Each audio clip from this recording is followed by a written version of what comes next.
അസ്സലാമു എല്ലാവർക്കും സുഖാണെന്ന് വിശ്വസിക്കുന്നു. അൽഹംദുലില്ലാഹ് നമുക്ക് എല്ലാവർക്കും സുഖമാണ്.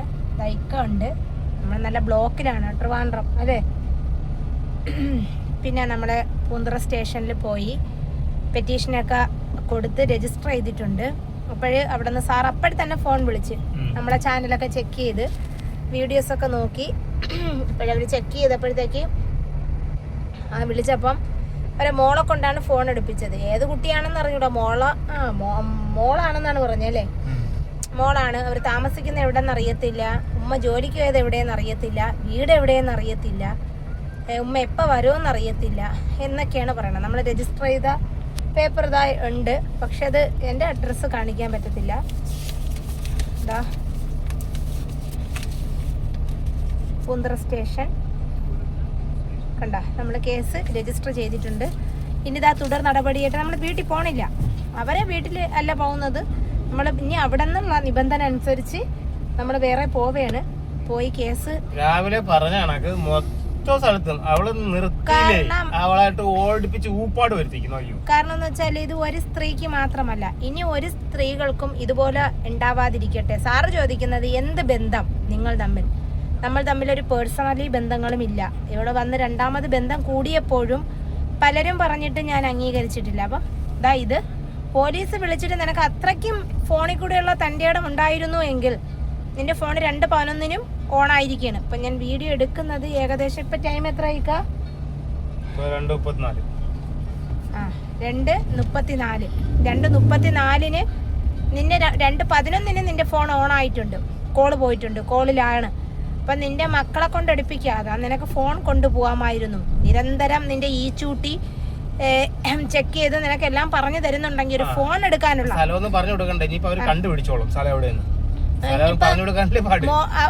അപ്പൊ പറഞ്ഞ് സാറ് പറഞ്ഞ് നമ്മൾ അങ്ങോട്ട് വരുന്നുണ്ട്, സ്ഥലം പറയാൻ പറഞ്ഞപ്പോ താമസിക്കുന്ന സ്ഥലം പോലും അറിഞ്ഞൂടാ. അത്രയ്ക്കും തൻ്റെ ഇടവും ധൈര്യത്തിലും ഞാൻ എന്തുകൊണ്ടാണ് നമ്മളിന്ന് കേസ് കൊടുക്കാൻ കാരണമെന്ന് വെച്ചാൽ, മെയ്യാന്ന് എൻ്റെ ഇക്ക പണിക്ക് പോയപ്പം എവിടെ പറഞ്ഞു ഏതോ മീൻകാരിയുടെ കട്ടിലിൻ്റെ അടിയിൽ നിന്നാണ് ഇക്കായെ പിടിച്ചെന്ന് ആരോ വിളിച്ചു പറഞ്ഞെന്ന്. അപ്പം നീ ആരോ വിളിച്ചു പറഞ്ഞാലും പറഞ്ഞില്ലെങ്കിലും ഇരിക്കട്ടെ, നീ അതെന്തിനാണ് പബ്ലിക്കിൽ പറഞ്ഞ? ഒരു മീൻ കച്ചവടം എന്നൊക്കെ പറയുമ്പോൾ നിനക്കറിയാമോ എന്ത് സ്മെല്ലാണ് ശരീരമെന്ന് അറിയാമോ? ആരെയും കട്ടിലിൻ്റെ അടിയിൽ പോകാനല്ല, വയറ്റിൽ കിടക്കണ ഈ കുഞ്ഞിനും ബാക്കി നമുക്ക് ചെലവിനാണല്ലേ. നമുക്ക് 2 കുടുംബമുണ്ട്, ഒരു കുടുംബം ഇതും ഇക്കാരെ ഉമ്മയുണ്ട്. അപ്പം എന്തെങ്കിലും അവർ പറയണമെന്ന് പറഞ്ഞാൽ നിങ്ങൾ നല്ലോണം ജീവിച്ചാൽ മതി മക്കളെ എന്നാണ് അല്ലേ. നമ്മക്കൊന്നും തരണ്ട, പക്ഷേ നമ്മുടെ കയ്യിലൊന്നും നിൽക്കത്തില്ല. നിങ്ങൾ പറയുന്ന കണക്കല്ല ഞാൻ പറഞ്ഞു സാറേ, ഇതുപോലെ എൻ്റെ വീടിൻ്റെ ആവശ്യത്തിന് ഇതാണ് ഞാൻ പറഞ്ഞത് കാര്യം. കാരണം എന്ന് വെച്ചാൽ എൻ്റെ ലൈഫ് എന്തോ ആയിക്കൊണ്ട് പോട്ടെ, ആരോ എൻ്റെ മക്കളെയോ സ്നേഹിക്കട്ടെ. മെനിയാന്ന് കേക്ക് മുറിച്ചപ്പം എൻ്റെ മുഖം വല്ലാതിരുന്നു. എൻ്റെ ഇക്കാരെന്തോ എൻ്റെ മോളെ പുറത്ത് തട്ടി, അതിനെയൊക്കെ കുടിച്ച് പൂസായി നിൽക്കുമെന്ന് നീ തിരുവനന്തപുരത്ത് നിന്നിട്ട് അവിടെ നിന്ന് മനസ്സിലാക്കാൻ കഴിവുണ്ടോ? നീ ആണെങ്കിൽ ഇത്രയും 2 വർഷം കൊണ്ട് നീ എന്നെ ഉപയോഗിക്കുന്നുണ്ട്. കുറെ വീഡിയോസ് നീ ഡിലീറ്റ് ചെയ്തതും ഞാൻ എല്ലാം എടുത്തു തീരുമാനമാവും. കാരണം എന്ന് വെച്ചാൽ ഞാൻ 3 മാസം ഞാൻ ഗർഭിണിയാണ്. നീ പബ്ലിക്കിൽ പറഞ്ഞു. എന്തായാലും ഞാൻ എത്ര മാസമോ ഗർഭിണി, ഇതിന് മുന്നേ ഗർഭിണി, ബാക്കി ഗർഭിണി. നിന്റെ തെളിവുകളുണ്ട്, സഹായിച്ചൊരു തെളിവുണ്ട്. ഈ സഹായിച്ചവരടുത്ത് ഞാൻ പലതവണയും പറഞ്ഞിട്ടുണ്ട്, നിങ്ങൾക്ക് എന്നെ കോണ്ടാക്ട് ചെയ്യാം, ഞാൻ ആ പൈസ തരാൻ ബാധ്യസ്ഥയാണ്. ആരെങ്കിലും പറയുന്ന കേട്ടിട്ട് എൻ്റെ കൂടെ നല്ലോണം സൗഹൃദം നടിച്ച് നിന്നവരും കുറേ പേര് എന്നെ എന്തൊക്കെയോ പറഞ്ഞ്, എന്നിട്ട് ഞാൻ അതൊക്കെ ക്ഷമിച്ചോളാണ്. ഞാൻ ആരടുത്തും എൻ്റെ നാട്ടിൽ അങ്ങനെയാണ്, എൻ്റെ മദ്രസയിൽ മക്കളെ പഠിപ്പിക്കൂല അല്ലേ, ജമാഅത്തില് ചേർക്കൂല. കട്ടിൻ്റെ അടിയിൽ നിന്നാണ് പിടിച്ചത്.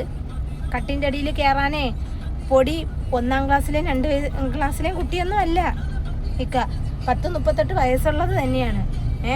അപ്പോഴത്തേക്ക് ഞാൻ നിന്നെ പറഞ്ഞു തുടങ്ങിയത് എവിടം തൊട്ടാണെന്ന് നിനക്കറിയാം. റബ്ബർ വിളയിലെ അവിഹിതം വരെ ഞാൻ നിന്റെ അടുത്ത് കാല് പിടിച്ചു.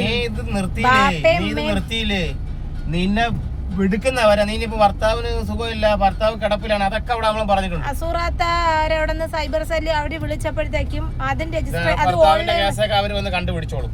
ഭർത്താവ് നടന്നുകൊണ്ട് മൂത്രം ഒഴിക്കുകയാണ്, അങ്ങനെയൊക്കെയാണ്. ആലുവയല്ലേ, അത് കോടതിയിൽ ചെല്ലേണ്ടി വരുള്ളൂ. അത് കോടതി വീടിന്റെ നടക്കലുള്ള സ്റ്റേഷനിലാണ് കൊടുത്തിട്ട് വരുന്നത് പൂന്തറ. സാറ് വിളിച്ചപ്പോഴും അതാണ് പറയണത്, കുട്ടികളെ കൊണ്ട് എന്തായാലും ട്രൂ കോളറിൽ പേര് കാണിക്കുമേ. അന്ന് പള്ളിക്ക പോലീസ് സ്റ്റേഷനിൽ ഇതാക്കിയപ്പോഴും പള്ളിക്ക പോലീസ് സ്റ്റേഷൻ വാർണിംഗ് കൊടുത്തതാണ്. അപ്പം ഇതൊക്കെ രണ്ടും കൂടെ വെച്ചിട്ട് തന്നെയാണ് കൊടുത്തിട്ടുള്ളത്. നീ ഇവിടെ കൊണ്ട് നിർത്തിക്കോ, നിർത്തിയാലും നിനക്ക് കൊള്ളാം, നിർത്തിയില്ലെങ്കിൽ നിന്നെ കോടതി കയറ്റി ഇറക്കും. നീ നഷ്ടവരെയാണ് തരേണ്ടി വരും.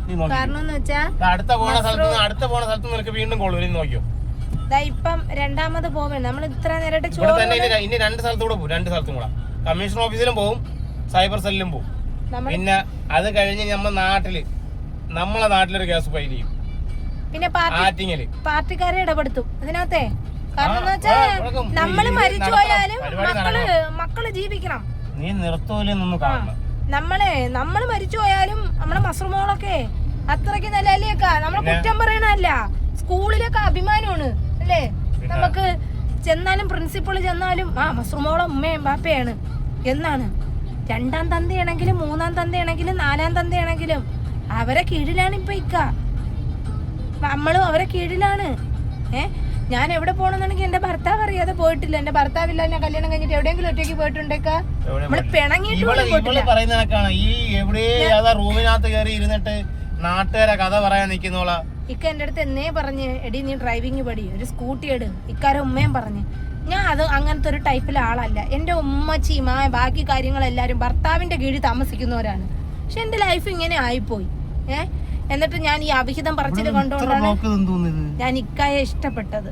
അള്ളാഹു സത്യം, അല്ലെങ്കിൽ ഞാൻ ഇന്നും റബ്ബറും പാലെടുത്ത് തന്നെയാണ് എൻ്റെ മക്കളെ നോക്കി ജീവിച്ചേനെ. അപ്പൊ ഞാൻ വിചാരിച്ച എനിക്കൊരു കൂട്ട് വേണം. കുറഞ്ഞ് ഇനി കല്യാണം കഴിപ്പിക്കില്ല. മനസ്സിലാക്കാൻ പറ്റുന്നവർക്ക് മനസ്സിലാക്കാം. അപ്പൊ ഇത്രയും ഞാൻ ഈ 3ാം മാസത്തിലും ഛർദിന്റെ ഇടയിലും ഇത്രയും കഷ്ടപ്പെട്ട് വന്ന എന്തുകൊണ്ടാണ്? എൻ്റെ മക്കൾക്കും എനിക്ക് നീതി വേണം. സമൂഹത്തിൽ ഒരുപാട് പേര് ഒരുപാട് തെറ്റുകൾ ചെയ്യുന്നല്ലേക്കാ. ഞാനൊരു കൊലപാതകമൊന്നും ചെയ്തിട്ടില്ലല്ലേ. എനിക്കറിയണം എന്തുകൊണ്ട് ഇവളെന്നെ വീഡിയോ ചെയ്യുന്നു. ഇവളെ അമ്മയൊക്കെ പറഞ്ഞതൊക്കെ പിന്നെയാണ്, എത്രയോ നാളുകൾക്ക് ശേഷം. എനിക്കിവരെ പേഴ്സണലി അറിയില്ല. ഞാൻ പറഞ്ഞു, ബീനെ നിർത്തിക്കോ. ഞാൻ കരഞ്ഞ അവളെടുത്ത്. ഞാൻ പറഞ്ഞു, നീ എന്നെക്കുറിച്ച് വീഡിയോ ചെയ്യാതിരുന്നാൽ മതി, പടച്ചോനെ ഓർത്തിട്ട്. എനിക്ക് ആരെ സഹായവും വേണ്ട, അള്ളാൻ്റെ സഹായവും കാവലും മാത്രം മതി. നമുക്കിപ്പോൾ ഒരു കുഞ്ഞ് ജനിക്കുന്നുണ്ടെങ്കിലും അതിനെ നമുക്കറിയാം. നിങ്ങൾ ആരും കുഞ്ഞിൻ്റെ പേര് വെച്ചല്ല നമ്മളിടുന്ന. ഇക്ക ആദ്യം എൻ്റെ അടുത്തൊരു വാക്ക് പറഞ്ഞു, നജിയെ ഇങ്ങനെയാണ്, 2 ആണും പെണ്ണിൻ്റെ പേര് ഞാൻ നിങ്ങളടുത്ത് പറഞ്ഞു. അതേപോലെ തന്നെ ആയിരിക്കും ഇൻഷാ അള്ളാ. നമുക്ക് ഇന്ന് ഹോസ്പിറ്റലിൽ പോകേണ്ടിയുള്ള ദിവസമാണ്, സ്കാനിങ്ങിൻ്റെ ദിവസമാണ്. അത്രയ്ക്കും. കാരണം എൻ്റെ മസ്റുമോളെന്ന് പറഞ്ഞാൽ ഞാനൊരു നല്ല ആക്റ്റീവുള്ള ഒരു ഉമ്മയാണ്. പക്ഷേ അവിടെ ടീച്ചേഴ്സും പറയും, പക്ഷേ മസ്റുമോൾ ഇത് സൈലന്റ് ആണ്. ഒരു ഡാൻസ് ഇല്ല, ഒരു പാട്ടില്ല. ഞാൻ തന്നെ ക്യാമറയുടെ ഫ്രണ്ട് നിങ്ങൾ അറിയണം, നിന്ന് ബേക്കിൽ നിന്നാണ് കാണിച്ചു കൊടുക്കണം. അവൾ ആക്റ്റീവ് ആവട്ടെ. ഡോക്ടർ പറഞ്ഞെന്തറിയാമോ, ഒത്തിരി ഓടിച്ചാടി കളിക്കണം. പക്ഷേ അവള് പാപ്പച്ചിയുടെ അടുത്ത് പറയും പാവോ മതി അല്ലേ, ഒരു സ്ഥലത്ത് ഇരുന്നല്ലാതെ. പിന്നെ ഏറ്റവും ഇഷ്ടം എൻ്റെ ഉമ്മയും പാപ്പേനെയും ഇക്കാര ഉമ്മായും അല്ലേ. ഭയങ്കര കഥ പറച്ചിലാണ്. ഉമ്മാക്ക് മസ്റുമോളെന്ന് പറഞ്ഞ ജീവനാണ്. ഇന്ന് വരെ ഒരു ചെറുകുട്ടി പെണ്ണില്ല ഉമ്മാക്ക്, ഇക്കാര ഉമ്മാക്ക്. വളയും മാലയല്ലേക്കാ എന്തെല്ലാം മേടിച്ചു കൊടുക്കണേന്ന് അറിയാമോ. ഇക്കായെക്കാട്ടി സ്നേഹം എൻ്റെ കൂടെയാണ്. ഇക്ക ഇപ്പം പ്രശ്നമായിട്ട് പോയാലും ഒരിക്കലും എന്നെ ഉമ്മയും പാപ്പയും കളയില്ല. ഇപ്പം ഇക്കാരെ വാപ്പാകയും എല്ലാം മനസ്സിലാക്കി നമ്മളെ കൂടെ എല്ലാത്തിനും ഉണ്ട്. പ്രസവത്തിനും അവരെല്ലാവരും കാണും. എന്നെ ആരും കളഞ്ഞിട്ടൊന്നും ഇട്ടിട്ടില്ല. പിന്നെ നമുക്ക് ഇത്തിരി പൈസയുടെ കുറവ്, അത് ഇക്ക ഉണ്ടാക്കിക്കോളൂ അല്ലേ. ഇൻഷാ അള്ളാ. ഇക്കൊക്കെ ആയുസിന് ഒരു കുഴപ്പവും വരാതിരിക്കട്ടെ. അന്ന് മീൻകച്ചവടം ചെയ്ത് ഇക്ക 2:30 ഇവിടുന്ന് പോയിട്ട്, മക്കളെ ഒരു കാര്യം കേൾക്കണോ, 2:30 പോയിട്ട് വൈകിട്ട് 5 മണിയായി ഇക്ക തിന്നിട്ടല്ലേ, 5:30 മണിയായി. അപ്പോൾ ഷുഗറുള്ള ഒരാൾ ഫുഡ് കഴിക്കാൻ താമസിക്കുമ്പോൾ ഉണ്ടാകുന്ന വിറയിലും കാര്യം. ഞാൻ വന്ന കോലം കണ്ടപ്പോൾ എൻ്റെ കണ്ണ് തന്നെ നിറഞ്ഞു പോയി. ഞാൻ ഒന്നും നോക്കില്ല, പെട്ടെന്ന് കുളിയിക്ക. എന്നിട്ടും പറഞ്ഞേ, എടി മീൻ തുണി ഞാൻ കഴുകാം. ഞാൻ പറഞ്ഞ് വേണ്ടേക്ക, നിങ്ങൾ അവിടെ ഇട്ടേക്കി. അത് എത്ര എന്ത് വന്നാലും ഞാൻ എനിക്കൊണ്ട് ഇത്തിരിയെങ്കിലും ആവുമെങ്കിൽ ഞാൻ എൻ്റെ മക്കളെ എൻ്റെ ഭർത്താവിൻ്റെയും കാര്യം ഞാൻ നോക്കും.